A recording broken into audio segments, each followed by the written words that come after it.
Nasa batang tinatayang 68,000 hinihinalang shabu sa ikinasang bypass operation sa Barangay Pindulunan, Maging, Lanao del Sur nito lamang ika-30 ng Setyembre taong kasalukuyan.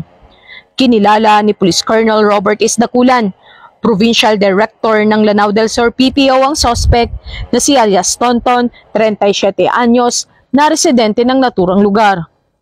Naging matagumpay ang kinasang operasyon ng mga otoridad ng Provincial Drug Enforcement Unit Lanao del Sur PPO, katuwang ang 1st Provincial Mobile Force Company, 1402nd at 1403rd Regional Mobile Force Company, Maging Municipal Police Station, nang makipagtransaksyon ng isang pusher-buyer sa suspect na agad namang tumakbo ang suspect papalayo sa naturang lugar.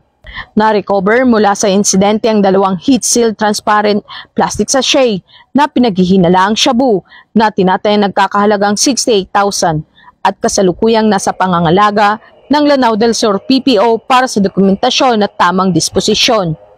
Patuloy naman ang sinasagawang investigasyon ng kapulisan ng Lanao del Sur PNP para matugis at mapanagot ang suspect sa naturang insidente.